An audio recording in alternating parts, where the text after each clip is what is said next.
warahmatullahi wabarakatuh. Perkenalkan, nama saya Bella Arsita, jurusan Bimbingan Konseling Islam semester 4A.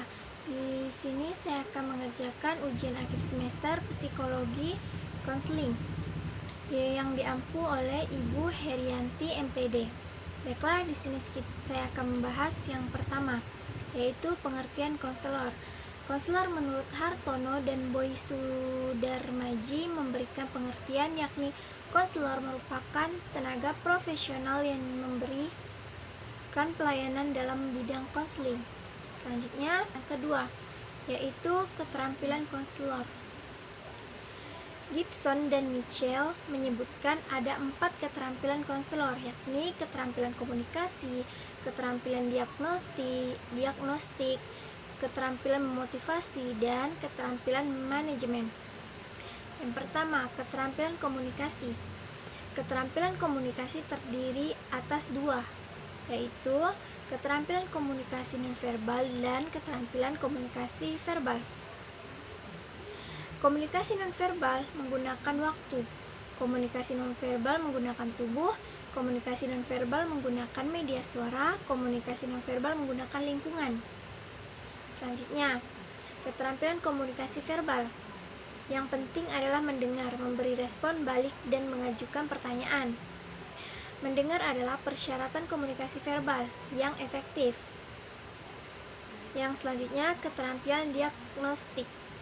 Keterampilan ini mensyaratkan konselor terampil dalam mendiagnosa dan memahami klien, memperhatikan klien, dan pengaruh lingkungan yang relevan.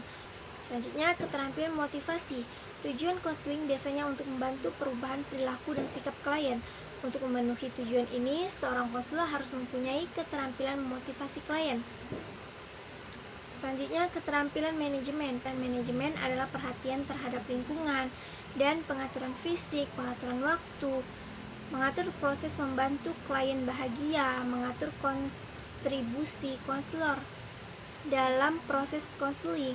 Yang ketiga, kualitas konselor.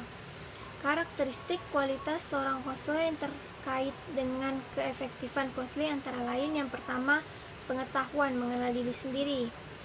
Pengetahuan mengenal diri sendiri mempunyai makna bahwa konselor mengetahui secara baik tentang dirinya. Kualitas konselor yang tinggi, tingkat pengetahuannya terhadap diri sendiri menunjukkan karakteristik sebagai berikut.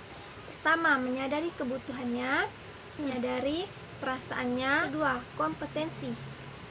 Kompetensi mempunyai makna sebagai kualitas fisik, intelektual, emosional, dan moral yang harus dimiliki konselor. Untuk membantu klien, konselor adalah untuk mengajarkan semua kompetensi ini kepada klien. Oleh karena itu, makin banyak kompetensi yang dimiliki, maka makin besar kemungkinan konselor dapat membantu klien, baik secara langsung dan tidak langsung. Yang ketiga, kesehatan psikologis yang baik. Seorang konselor akan mendasari pemahaman perilaku dan keterampilan, dan pada gilirannya akan mengembangkan satu daya positif dalam konseling. Karakteristik konselor yang memiliki kesehatan psikologi yang baik antara lain: pertama, mencapai pemuasan kebutuhannya. Kedua, tidak membawa pengalaman masa lalu dan masa pribadi di luar konseling ke dalam konseling. Selanjutnya, keempat, dapat dipercaya. Kekuatan atau daya. Kekuatan konselor mempunyai perasaan yang penting dalam konseling karena memungkinkan klien merasa aman dalam konseling.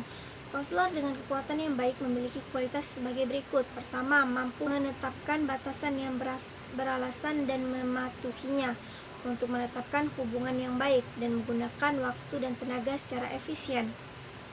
Selanjutnya bisa dibaca di sini.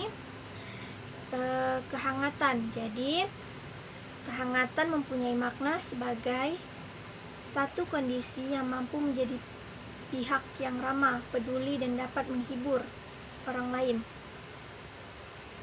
Konselor yang memiliki kehangatan menunjukkan kualitas: pertama, mendapat kehangatan yang cukup dalam kehidupan pribadinya. Selanjutnya,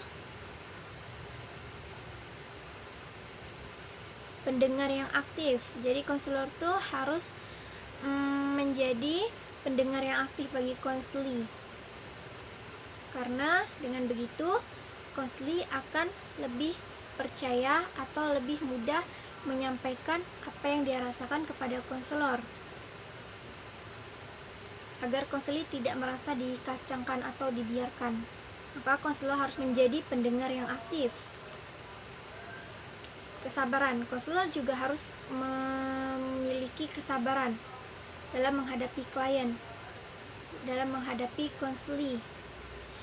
Tidak semua konseli mau menyampaikan permasalahannya secara langsung. Jadi konselor di situ harus pelan-pelan meyakinkan konseli agar dia bisa bercerita dengan kita. Selanjutnya, kebebasan, kesadaran holistik dan utuh. Kepribadian konselor merupakan titik tumpu yang berfungsi sebagai penyeimbang antara pengetahuan mengenai dinamika perilaku dan keterampilan terapeutik.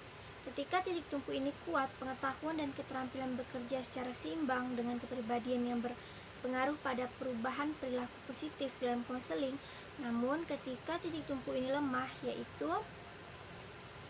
dalam keadaan kepribadian konselor tidak banyak membantu, maka pengetahuan dan keterampilan konselor tidak akan efektif digunakan atau akan digunakan dalam cara-cara merusak kualitas kepribadian konselor.